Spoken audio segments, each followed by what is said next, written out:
지난 한 주는 고난주간의 의미를 그 어느 때보다도 깊이 인식하고 가슴 깊게 새겼던 그런 시간이었습니다. 진도 앞바다 여객선 침몰 사고로 수백 명의 무고한 생명이 숨을 거두었거나 또는 생사가 확인되지 않은 상태로 있습니다.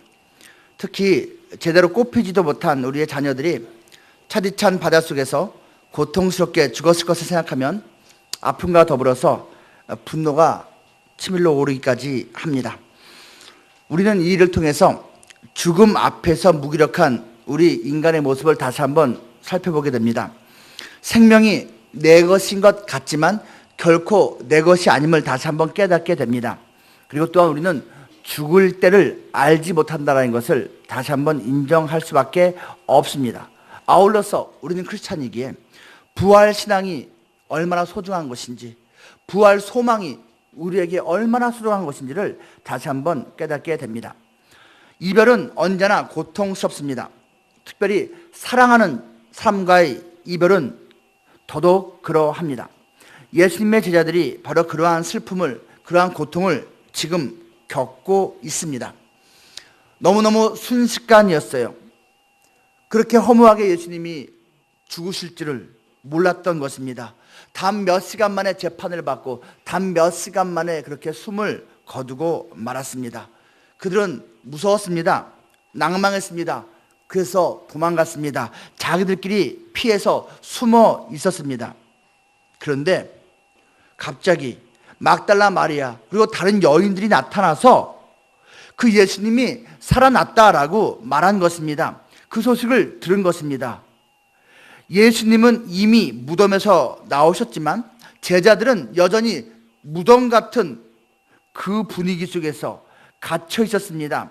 숨 죽여 지내고 있었습니다. 부활 소식을 들었지만 그들은 믿을 수가 없는 상황 속에서 그저 당혹스러워하고 있었는데 정말로 이번에는 예수님이 그 제자들에게 나타나셨습니다. 그런데요, 상상하지 못했던 일이기에 너무나 놀라운 일이기에 그 제자들은 기뻐하면서도 의심했다라고 성경은 말하고 있습니다. 심지어는 무서워했다라고까지 말하고 있습니다. 그러나 예수님께서는 부활하신 자신의 몸을 보여주셨죠. 그리고 말씀으로 가르쳐 주셨죠. 결국 그 제자들은 변화됐습니다. 어느 정도까지 변화가 됐습니까? 그 부활하신 예수님을 죽을 때까지 전하는 자로 변화되었습니다. 그들은 예수님의 부활을 증거하다가 그 목숨을 다 잃고 말았습니다. 생명 다하기까지 부활 예수님을 전했다는 이야기입니다. 예수님의 제자들이요, 그 사도행전을 보면 열심히 예수님을 증거하는 장면이 나오는데요, 한결같이 그 증거하는 내용의 핵심은 예수님이 부활하셨다입니다. 그것을 증거하다가 그들은 일생을 보내었고 죽음을 맞이했습니다. 그 예수님의 부활이 그 제자들에게 그렇게 소중한 것이라면 또한 우리에게도 소중한 것 아니겠습니까? 그 예수님의 부활이 도대체 어떤 의미입니까? 몇 가지로 한번 살펴보겠습니다. 첫째로, 예수님의 부활은 육신의 부활입니다. 육체가 다시 살아났다는 것입니다. 오늘 본문 36절부터 이렇게 말하고 있습니다. 이 말을 할 때에 예수께서 친히 그들 가운데 서서 이르시되 너희에게 평강이 있을지어다 하시니 그들이 놀라고 무서워하여 그 보는 것을 영으로 생각하는지라. 예수께서 이르시되 어찌하여 두려워하며 어찌하여 마음에 의심이 일어나느냐. 내 손과 발을 보고 나인 줄 알라. 또 나를 만져보라. 영은 살과 뼈가 없을 때 너희 보는 바와 같이 나는 있느니라. 이 말씀을 하시고 손과 발을 보이시나 그들이 너무 기쁨으로 아직도 믿지 못하고 놀랍게 여길 때에 이르시되 여기 무슨 먹을 것이 있느냐 하시니 이에 구운 생선 한 토막을 드리니 받으사 그 앞에서 잡수시더라. 손과 발을 보여줘도 믿지를 못해요. 만져보라고 해도 엄두를 못 내요. 야, 정말 못 믿겠니? 구운 생선, 그것을 먹는 모습을 보고 나서야 아마도 제자들이 믿게 되었나 봅니다. 예수님은 정말로 그 육신이 죽었다가 살아나신 겁니다. 그런데요, 예수님의 육신이 부활한 것을 믿지 못하는 많은 사람들이 그것을 왜곡해서 주장을 합니다. 에이, 예수님이 부활한 것은 실제로 육신이 부활한 것은 아니라고 그렇게 말을 합니다. 그것이 의미가 있고 그것은 상징성이 있지만 진짜는 아니라고 말합니다. 예수님이 부활했다고 믿으면 우리 마음이 평안하니까 그만한 가치가 있는 거지 진짜는 아니라고 말을 합니다. 어떤 사람들은 그 예수님의 정신이 우리에게 남겨져 있는 거라고 말을 합니다. 그래서 어떤 목사는 이렇게 주장을 하더군요. 나는 예수님의 부활을 믿는다고. 마찬가지로 슈바이처도 부활했고 본회포도 부활했고 문익환 목사도 부활했다고. 내 마음에 내 정신에 부활했다고. 나는 그것처럼 예수님의 부활을 믿는다고 어떤 목사가 그렇게 말을 하더군요. 여러분, 그거 아닙니다. 성경이 말하고 있는 부활이 그거 아닙니다. 문익환 목사가 본회포 목사가 슈바이처가 죽었다가 살아났습니까? 그게 아니지 않습니까? 예수님은 정말로 죽었다가 살아난 것입니다. 이러니 저러니 아무리 떠들어도 결국은 예수님의 육신의 부활을 믿지 않는 것입니다. 여러분, 왜 육신의 부활을 믿지 않는 줄 아십니까? 한마디로 말하면 성령 받지 못해서 그렇습니다. 예수님의 영이 그 안에 없으면 예수님의 부활하심을 절대로 믿을 수가 없는 겁니다. 그래서요, 예수님께서 제자들에게 무엇을 당부한 줄 아십니까? 49절 말씀 보면요, 이렇게 말씀하십니다. 볼지어다 내가 내 아버지께서 약속하신 것을 너희에게 보내리니 너희는 위로부터 능력으로 입혀질 때까지 이 성에 머물라 하시니라. 이런 명령을 하십니다. 내가 아버지 하나님께 간구해서 약속되어진 것을 보내달라고 할 테니까 그 약속되어진 것을 받을 때까지 기다려라 라고 제자들에게 명령하십니다. 그 약속된 것이 무엇입니까? 성령입니다. 하나님께서 그 옛날 요엘 선지자에게 약속을 하셨어요.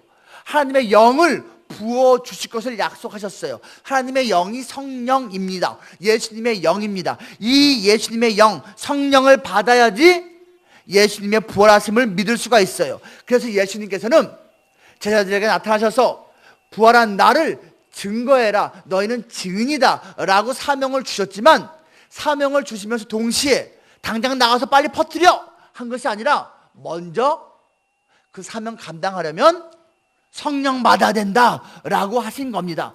성령이 없으면 예수님의 부활을 도저히 믿을 수가 없는 겁니다. 여러분은 예수님의 육신의 부활을 믿고 있습니까? 여러분의 속으로 솔직히 나는 못 믿습니다 라고 답할 수밖에 없다면 사실 여러분은 성령이 아직 없는 겁니다. 예수님의 영을 받지 못한 겁니다. 예수님의 영이 없기에 이 진리를 깨닫지를 못하고 있는 것입니다. 그래서 사도 바울은요, 이것이 너무 답답해서 이런 편지글을 남겼습니다. 고린도전서 제15장 12절부터 이렇게 말을 하고 있습니다. 그리스도께서 죽은 자 가운데서 다시 살아나셨다 전파되었거늘 너희 중에서 어떤 사람들은 어찌하여 죽은 자 가운데서 부활이 없다 하느냐. 만일 죽은 자의 부활이 없으면 그리스도도 다시 살아나지 못하셨으리라. 그리스도께서 만일 다시 살아나지 못하셨으면 우리가 전파하는 것도 헛것이요 또 너희 믿음도 헛것이며 또 우리가 하나님의 거짓 증인으로 발견되리니 우리가 하나님이 그리스도를 다시 살리셨다고 증언하였습니다. 만일 죽은 자가 다시 살아나는 일이 없으면 하나님이 그리스도를 다시 살리지 아니하셨으리라. 예수님 당시에 사도 바울 당시에 그때도 이미 예수님의 부활을 믿지 않는 자들이 많았다는 것입니다. 그것이 너무나 답답해서 사도 바울이 부활하셨는데 왜 그것을 믿지 못하느냐고 그렇게 말하고 있는 것입니다. 여러분, 예수님의 부활을 믿지 않는 자들이 그 예수님의 부활 사건을 이 성경 기록을 어떻게 비우는지 아십니까? 이렇게 말합니다. 예수님이 진짜 죽은 거는 아니라고. 그냥 고통 가운데 피를 많이 흘려서 기절했는데 그 기절한 것을 죽은 줄 알고 착각한 거라고. 사람들이 그 시체인 줄 알고 예수님을 그 서늘한 무덤에 넣어놨더니 거기서 추워갖고선 정신이 번쩍 들어가고선 깨어난 거라고. 그게 예수님의 부활로 착각한 거라고 그렇게 주장을 합니다. 여러분, 죽은 줄로 알고 있었던 사람이 살아난 거라고요? 두 손 두 발에 못 박혀서 그 전에 채찍질을 엄청나게 당해서 피를 엄청나게 흘리고 나중에 죽었는지 안 죽었는지 확인하려고 옆구리에 창을 깊숙이 찔러서 남아있는 물과 피를 마저 흘리게 된 그 모습을 보고 그 당시 사람들이 바보입니까? 시체하고 기절한 것을 구별 못하게? 그것이 깨어난 거라고요. 그냥 믿지 않겠다고 하면 될 걸 그런 식으로 말을 합니다. 또는요, 제자들이 예수님의 시체를 훔쳐서 예수님이 살았다라고 헛소문, 거짓말로 퍼뜨린 거라고 주장하는 사람들도 있습니다. 제자들이 바보입니까? 그 시체를 숨겨놓고 부활한 거 거짓말인데 돌아다니면서 예수님 부활했다 떠들고 다닙니까? 그러다가 예수님 부활했다가 떠든 대가가 무엇인지 아십니까? 채찍질 당하는 것입니다.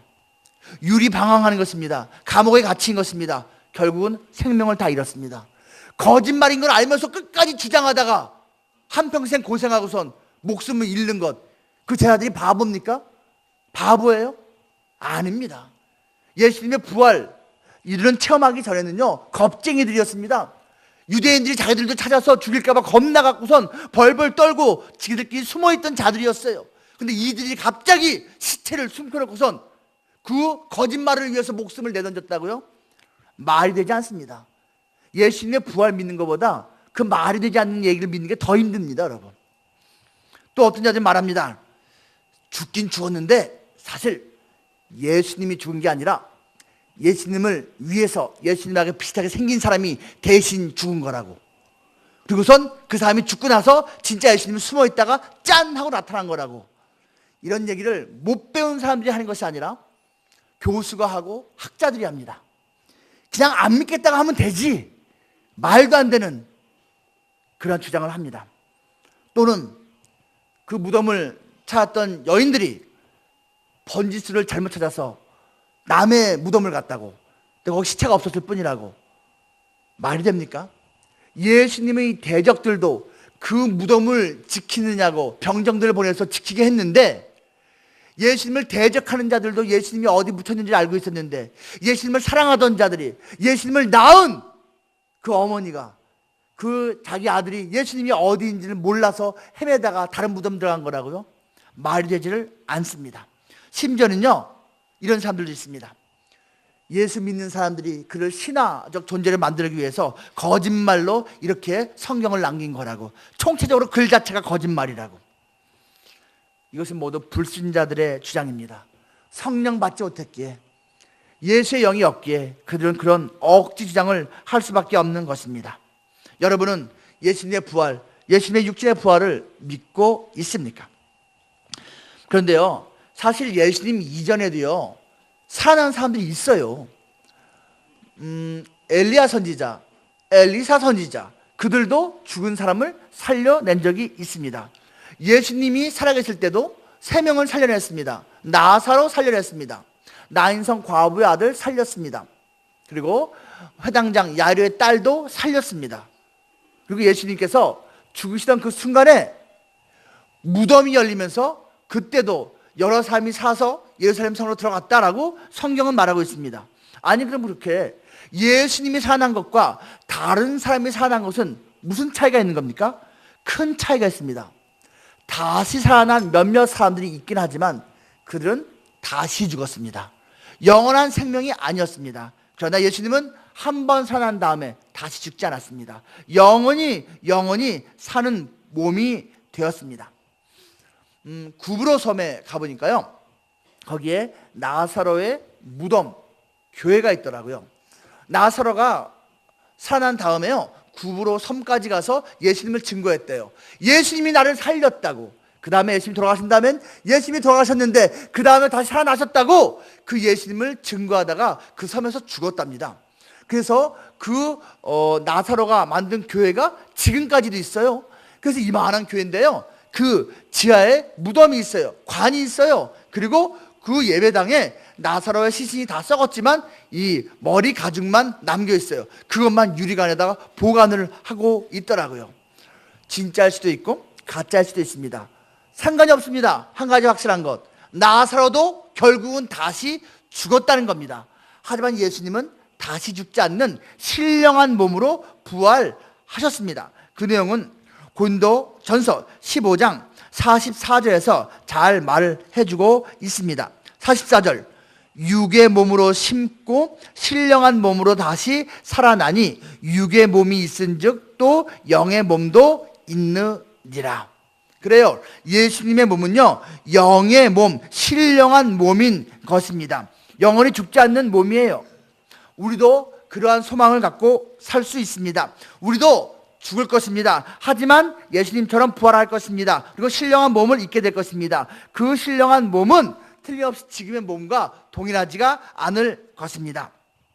예수님이 부활하셨잖아요. 그런데 부활하신 예수님을 사실은 사람들이 알아보지를 못했습니다. 막달라 마리아가 만났어요. 그런데 동산지기인 줄 알았어요.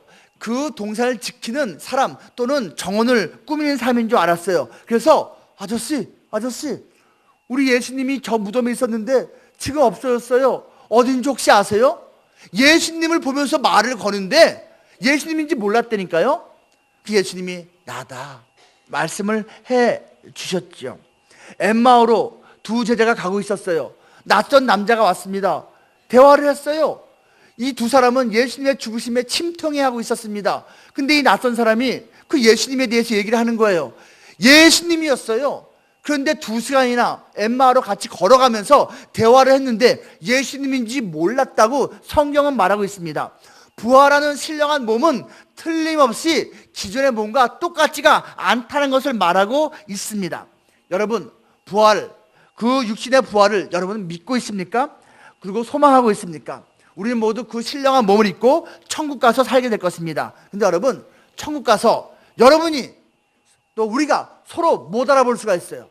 여러분, 제가 그래서 이름표를 달고 있어야 될 것 같아요. 여러분, 저를 못 알아보는 거예요. 딱 봤는데 이름표에는 박태양 써 있는데 내가 아는 그 모습이 아니네? 턱이 나와 있지 않네? 혀가 기네? 아마 못 알아볼 수 있어요. 하지만 이제 이름표가 있든지 아니면 영적으로 교감해서 어떻게 알게 되겠죠.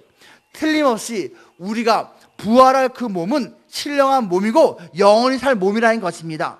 우리가 예수님이 재림하시면 모두 부활할 것입니다. 신령한 육신으로 그 예수님과 함께 천국에서 영생을 누리게 될 것입니다.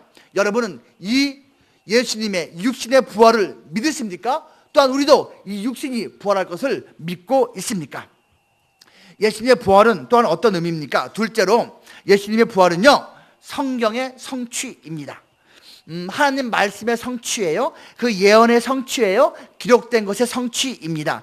오늘 본문에 44절부터 말하고 있습니다. 또 이르시되 내가 너희와 함께 있을 때에 너희에게 말한 바 곧 모세의 율법과 선지자의 글과 시편에 나를 가리켜 기록된 모든 것이 이루어져야 하리라 한 말이 이것이라 하시고 이에 그들의 마음을 열어 성경을 깨닫게 하시고 또 이르시되 이같이 그리스도가 고난을 받고 제3일에 죽은 자 가운데서 살아날 것과 또 그의 이름으로 죄의 사함을 받게 하는 회개가 예루살렘에서 시작하여 모든 족속에게 전파될 것이 기록되었으니 이렇게 말하고 있습니다. 지금 성경 전체가 예수님을 지향하고 있다고, 예수님을 가리키고 있다고, 예수님을 말하고 있다고 지금 예수님이 자신의 입으로 또한 말씀하고 있는 것입니다. 모세의 율법이 메시아 그리스도 예수님을 말하고 있대요. 창세기, 출애굽기, 레위기, 민수기, 신명기가 예수님을 말하고 있는 책이라는 것입니다. 선지자의 글이 뭡니까? 여러분, 선지자의 글은요, 선지자들이 쓴 역사서 같은 것을 말하는 것이에요. 예를 들면은 사무엘상하, 열왕기상하, 역대상하 등이 있죠. 느헤미야서, 에스라서가 있죠. 이 모든 것이고 또한 이사야서, 다니엘서, 에스겔서, 또한 소선지서로 불리고 있는 학개, 하박국 등등 말라기까지 이 모든 선지자가 쓴 글들, 이것이 바로 선지자들의 글이고요. 시편은요 150개 시편만 말하는 것이 아니에요. 시로 쓰여진 글들을 말하는 것이에요. 시편, 잠언, 전도서, 아가, 예레미야, 애가, 이것이 모두 시입니다. 이 모든 것이 바로 예수님을 예언한 기록이라는 것입니다. 이것을 예수님이 가르쳐 주신 거예요. 예수님이 풀어서 설명을 해 주시는 것입니다. 여러분, 성경은 예수님을 말하고 있습니다. 예수님에 관한 모든 것이 예언되어 있습니다. 이것이 성취된 것입니다. 부활 사건도 예언되어 있는 것이 성취된 것입니다. 물론 부활 사건만 예언되어 있는 것은 아닙니다. 이사야서 7장 14절 예수님의 처녀 탄생 기록되어 있습니다. 미가서 5장 2절 예수님의 베들레헴 탄생 예언되어 있습니다. 시편 22편 전체가 예수님의 십자가 고난을 예언하고 있습니다. 나의 하나님, 나의 하나님, 어찌하여 나를 버리셨나이까? 바로 이 시편 1절에서 말하고 있습니다. 또 같은 시편 16편 10절에서 예수님의 부활하심을 예언하고 있습니다. 그뿐입니까? 아브라함 후손으로 예수님이 오실 것을, 다윗 후손으로 오실 것을, 하나님의 아들로 불리실 것을 성경은 말하고 있습니다. 예수님이 여자의 후손으로 오실 것을, 유아 대학살이 있을 것임을, 애굽 피난을 하실 것임을, 세례 요한이 그 앞길을 여는 자로 올 것을 예언하고 있습니다. 예수님이 갈릴리 사역을 할 것을, 치유 사역을 할 것을, 가난한 자에게 복음이 전파될 것을, 예수님이 이방의 빛이 될 것을 또한 말하고 있습니다. 예수님이 미움 받을 것을, 나귀 새끼 탈 것을, 배신 당할 것을, 은삼십에 팔릴 것을, 거짓 고소당할 것을, 그 따르는 자들이 도망갈 것을 성경은 미리 예언해 놓고 있습니다. 예수님이 모욕당할 것을, 침뱉음 당할 것을, 채찍질 당할 것을, 그 옷이 제비 뽑힘 당할 것을, 못 박힘 당할 것을, 실개즙을 마시고 그 초를 마시게 될 것을 성경은 예언하고 있습니다. 성경은 예수님의 뼈가 꺾이지 않을 것을, 예수님이 부활하실 것을, 그리고 승천하실 것까지 모두 예언되어 있다는 것입니다. 이 모든 것은 성경의 성취입니다. 예수님의 부활도 마찬가지라는 이야기입니다. 그뿐이 아니고요, 예수님은요 공생의 기간 동안 반복해서 그 제자들에게 자신이 십자가에서 죽으시고 부활하실 것을 가르쳐 주셨습니다. 자기가 예언한 것이 또한 다 성취된 것입니다. 같은 누가복음 9장 22절 말씀만 봐도 알 수가 있습니다. 이르시되 인자가, 예수님이에요, 많은 고난을 받고 장로들과 대제사장들과 서기관들에게 버림받아 죽임을 당하고 제3일에 살아나야 하리라 하시고, 이렇게 거듭 말했지만 제자들은 기억하지 못했습니다. 너무나 예수님의 죽음이 황망했기에, 무서웠기에, 급작스러웠기에 예수님의 가르침을 아예 기억 못했는데 예수님이 다시 리마인드 해주신 겁니다. 내가 이렇게 말하지 않았었니? 이것이 이렇게 성취된 것이다 라고 말씀하시는 것입니다. 그러므로 예수님의 부활을 믿지 않는 것은 예수님의 말씀을 믿지 않는 것이고, 하나님의 말씀인 성경을 믿지 않는 것입니다. 왜 믿지 못합니까? 마음이 닫혀있기 때문에 그렇습니다. 깨달음이 없기 때문에 그렇습니다. 그래서 24장 45절 말씀을 보면 예수님께서 그 제자들의 마음을 열어서 깨닫게 해주셨다라고 말하고 있습니다. 여러분, 우리 가운데 우리가 사랑하는 그 누군가가 아직도 이 성경을 믿지 못하고 예수님의 부활하심을 믿지 못한 경우가 있습니까? 기도해야 됩니다. 그 마음이 열리고 깨닫게 해달라고 간구해야 합니다. 흔히 불교를 깨달음의 종교라고 말합니다. 불교는요, 각자가 그 안에 진리가 있다라고 가르칩니다. 그것을 깨닫는 것이 중요하다고 말합니다. 내 안에 진리가 있으니까 각자 깨달아라. 기독교는 그렇게 말하지 않습니다. 기독교는 각자 안에 진리가 있는 것이 아니라 죄가 있다고 말합니다. 우리 안에 죄성이 있습니다. 진리가 있는 게 아니에요. 진리는 예수님이에요. 예수님이 내 안에 있으면 내 안에 진리가 있는 거지만, 내 안에 예수님이 없으면 진리가 있는 게 아니에요. 죄가 있는 거예요. 기독교는 성경이 진리임을 깨닫는 종교입니다. 기독교는 성경이 말하는 예수가 진리임을 깨닫는 종교인 것입니다. 그런데도 이 시대에 적지 않은 사람들이 예수님을 마치 불교에서 말하는 대우각성의 샘플인 양, 선각자인 양 선전하고는 있습니다. 예수님이 스스로 깨달았대요. 자기가 진리임을, 자기가 하나님의 아들임을 스스로 깨달았대요. 그 깨달음을 우리가 흉내내서 각자 우리도 깨달으면 자기가 진리임을 스스로 알 수 있을 거래요. 그래서 제2, 제3의 예수가 될 수 있을 거래요. 이렇게 말하는 목사들이 있어요. 이렇게 많은 신학자들이 있어요. 이렇게 믿고 있는 교회가 있어요. 착각입니다, 여러분. 예수님이 그렇게 깨달은 자라고요? 천만에요. 기독교가 말하는, 교회가 말하는 깨달음은 예수님이 진리라는 것을 깨닫는 것이고, 진리 대신 예수님만이 우리의 생명임을 깨닫는 것입니다. 부활하신 그 주님이 성경을 가지고 자신을 증명하였습니다. 이 몸을 봐, 이것만 가지고 충분할 텐데 그래도 못 믿는 자들이 있으니까 성경이 말하고 있는 거 이거 봐, 다 나에 대해서 얘기한 거잖아, 이제 믿어줘? 가르쳐 줬습니다. 여러분, 부활하신 예수님을 만나도 성령이 그 안에 없으면 예수님 믿지 못합니다. 성경으로 결국 믿어야 하는 것입니다. 그래서 우리는 부활하신 예수님을 눈으로 보지 못했으면서도, 만지지 않았으면서도 예수님을 믿을 수 있는 것이 성령이 내 안에 있기 때문에, 예수님의 영이 내 안에 있기 때문에 믿을 수가 있는 것입니다. 요한계시록 3장 20절이 무엇을 말하고 있습니까? 볼지어다 내가 문 밖에 서서 두드리노니, 우리의 마음문을 두드리고 있는 거예요. 누구든지 내 음성을 듣고 문을 열면 내가 그에게로 들어가 그와 더불어 먹고 그는 나와 더불어 먹으리라 말씀하고 있습니다. 여러분, 이것은요 교회에게 주신 말씀입니다. 예수 안 믿는 자들에게 똑똑똑 아니에요. 교회 안에 들어와 있는 교인들에게 말하는 거예요. 교인인데 사실은 예수님 믿지 않아요. 아직은 예수님이 그 마음, 삶의 바깥에 있는 거예요. 그러니까 예수님께서 마음 문을 열어달라고 두드리고 있는 것입니다. 예수님이 내 안에 들어와야지 성도입니다. 예수님이 내 안에 들어와 있지 않고 바깥에 있으면 아무리 교회 생활을 해도 성도가 아닙니다. 그냥 교인인 것입니다. 우리는 지금 교인입니까? 아니면 성도입니까? 인간에게는 이런 속성이 있습니다. 무시할 수 있으면 무시해버리고, 무시할 수 없으면 왜곡합니다. 왜곡할 수 없으면 부인합니다. 이 진리 되신 예수님을, 성경이 말하는 예수님을 어떤 사람들은 애써 무시하고, 무시하지 못하겠으니까 왜곡하고, 왜곡하기도 힘드니까 부인해버리는 그러한 것이 세상의 가치관입니다. 여러분은 이 예수님을, 성경이 말하는 예수님을, 이 부활하신 예수님을 믿고 있습니까? 예수님의 부활은 또 어떤 의미입니까? 마지막 셋째로, 예수님의 부활은 부활의 첫 열매입니다. 이것은 누가복음 24장 1절 말씀 보면 알 수 있습니다. 안식 후 첫날 새벽에 이 여자들이 그 준비한 향품을 가지고 무덤에 갔다라고 말하고 있습니다. 이 여자들이 왜 무덤을 겁도 안 나나? 왜 갔을까요? 이것은요 너무 안타까운 마음이 있었기 때문입니다. 뭐가 안타까웠을까요?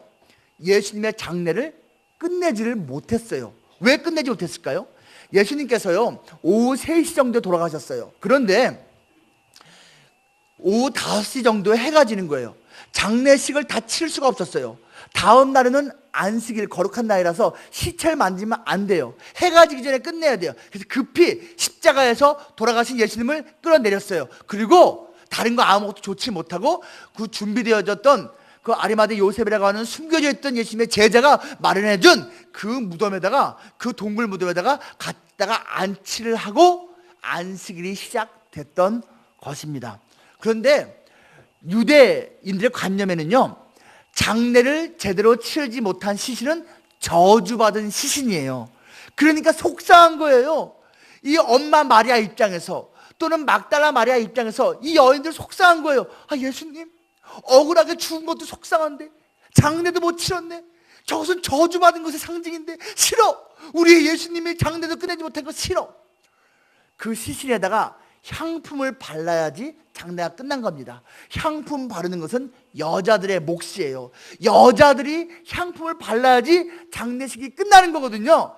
근데 여자들의 그 향품 바를 시간이 없이 무덤에다 갖다 놓기 때문에 여자들이 속상한 거예요. 빨리 안식일이 끝났으면. 그래서 안식일이 끝나자마자 첫날 새벽에 새날이 밝자마자 향품을 가지고 무덤을 갔던 것입니다.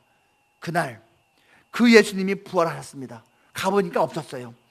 예수님께서는요 바로 안식 후 첫날, 요일로 말하면 토요일 다음 날, 일요일에, 오늘 같은 주일에 부활하신 겁니다. 왜 주일입니까? 주님의 날, 그래서 주일인 것입니다. 일요일은요, 안식 후 첫날은요 유대인들이 전통적으로 지키는 초실절입니다. 하나님께서 지키라고 명령하신 것이죠. 초실절이 뭡니까? 첫 번째, 그 수확한 열매를 하나님께 감사하는 절기입니다. 초실절에 그 지키는 날짜는 반드시 6월절이 지나자마자 첫 안식일 다음 날입니다. 6월절 지난 첫 일요일이 초실절 날이에요. 그래서 예수님이 6월절에 돌아가셨거든요. 그래서 예수님이 이 초실절에 부활하신 겁니다. 그런데 이 초실절에 부활하신 것이 의미가 있는 것이죠. 왜? 예수님이 첫 열매가 되신 것입니다. 이 초실절, 이 초실절에 예수님께서 첫 열매로 상징적으로 우리에게 보여주신 것입니다. 이것에 대해서는요 고린도전서 15장이 잘 말해주고 있습니다. 20절부터 24절까지 말씀입니다.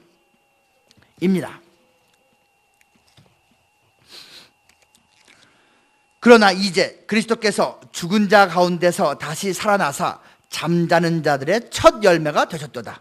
사망이 한 사람으로 말미암았으니 죽은 자의 부활도 한 사람으로 말미암는도다. 아담 안에서 모든 사람이 죽은 것 같이 그리스도 안에서 모든 사람이 삶을 얻으리라. 그러나 각각 자기 차례대로 되리니 먼저는 첫 열매인 그리스도요, 다음에는 그가 강림하실 때에 그리스도에게 속한 자요, 그 후에는 마지막이니 그가 모든 통치와 모든 권세와 능력을 말하시고 나라를 아버지 하나님께 바칠 때라. 예수님께 재림할 때라는 뜻입니다. 그래요, 예수님이 우리의 첫 열매이신 것입니다. 부활의 첫 열매. 어떤 나무가 있어요. 이게 무슨 나무지? 처음 열매 맺힌 걸 보니까 사과예요. 아, 사과나무구나. 그 다음 우리가 뭘 믿을 수 있어요? 다음에 두 번째, 세 번째 나올 열매도 사과겠구나 알 수가 있는 겁니다. 예수님의 부활은 우리의 부활의 샘플, 첫 열매라는 것입니다. 그런데요, 사실 첫 열매는 예수님의 부활만 있는 게 아닙니다. 바로 사망의 첫 열매도 있습니다. 방금 읽은 21절과 22절 말씀 보면요, 한 사람으로 말미암아 사망이 들어왔다라고 말하고 있습니다. 그 사망의 첫 열매 아담이 시작을 했습니다. 예수님은 영생, 구원, 부활의 첫 열매, 그리고 이 아담은 사망, 멸망, 지옥의 첫 열매를 맺었던 것입니다. 이것에 대해서는요, 로마서 5장 17절부터 아주 잘 말해주고 있습니다. 한 사람의 범죄로 말미암아, 아담이에요, 사망이 그 한 사람을 통하여 왕 노릇하였은즉 더욱 은혜와 의의 선물을 넘치게 받는 자들은 한 분 예수 그리스도를 통하여 생명 안에서 왕 노릇하리로다. 그런즉 한 범죄로 많은 사람이 정죄에 이른 것 같이 한 의로운 행위로 말미암아 많은 사람이 의롭다 하심을 받아 생명에 이르렀느니라. 한 사람이 순종하지 아니함으로 많은 사람이 죄인 된 것 같이 한 사람이 순종함으로 많은 사람이 의인이 되리라. 이것이 바로 대표입니다. 인류의 대표 아담이 하나님께 불순종해서 그 한 사람 때문에 모든 인류가 죽음, 사망을 맛보게 되었습니다. 하지만 제2의 아담, 마지막 아담 예수님께서 완전히 순종하심으로써 그 영생을, 구원을 또한 모든 인류에게 주게 되었다는 이야기입니다. 여러분은 첫사람 아담을 붙잡고 있습니까? 아니면 둘째 아담인 예수님을 붙잡고 있습니까? 예수님에게 붙어 있어야지 예수님과 같은 부활을 할 수가 있습니다.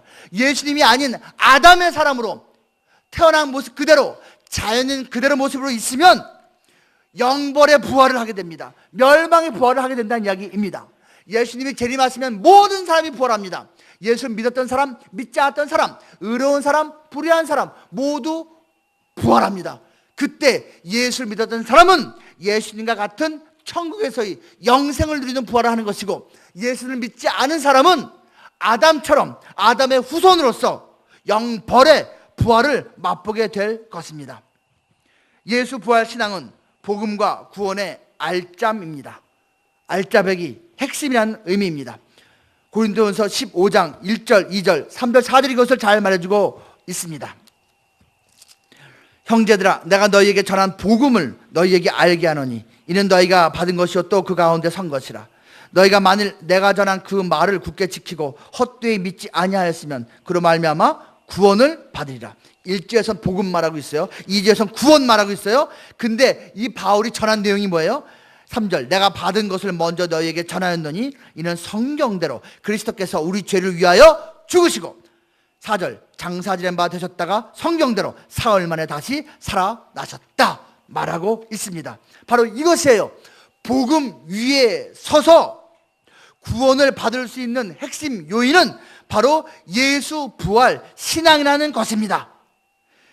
예수님의 부활이 부활의 첫 열매이며, 예수님의 부활이 성경의 성취이며, 예수님의 부활이 육신의 부활이라는 것을 여러분은 믿으십니까? 이것을 믿으면 성경이 말하는 예수님을 다 믿을 수 있습니다. 예수 부활 신앙을 가지면 예수에 관한 모든 걸 믿을 수 있어요. 예수님을 믿으면 하나님을 믿게 되는 겁니다. 그러면 구원받는 거죠. 영생 얻은 거죠. 천국에서 살게 될 것입니다. 예수 부활 신앙은 한마디로 말해서 기독교의 기독교됨을 결정합니다. 교회의 교회됨과 크리스찬의 크리스찬됨을 결정짓는 것입니다. 여러분은 이 예수 부활 신앙을 갖고 있습니까? 여러분은 진정한 크리스찬입니까? 여러분 스스로 답하시기 바랍니다. 진짜 크리스찬입니까? 예수 부활을 성경적으로 믿고 있습니까? 그러면 진짜 크리스찬입니다. 예수 부활을 성경적으로 믿지 못한다면 진짜 크리스찬 아닙니다. 부활신앙이 기독교의 핵심 교리임을 믿고 있습니까? 그렇다면 크리스찬입니다. 아니라면 아직은 크리스찬이 아닙니다. 하지만 여기서 그치지 않습니다. 여러분, 남들도 이 예수 신앙을 가져야 한다고 믿고 있습니까? 아유, 예수 부활신앙 나는 믿겠어요. 나는 받아들여요. 근데 굳이 다른 사람들한테까지 그것을 강요할 필요가 있나요? 믿으라고 할 필요가 있나요? 혹시라도 이렇게 생각하고 있다면 내가 지금 예수 믿는 것이 진짜인가 생각해 보시기 바랍니다. 예수 신앙은, 예수 부활신앙은, 예수 생명은 나에게만 필요한 것이 아닙니다. 내 남편, 내 아내, 내 부모, 내 아들, 딸에게도 필요합니다. 내 가정에만 필요한 것이 아니라 옆집에게도 필요합니다.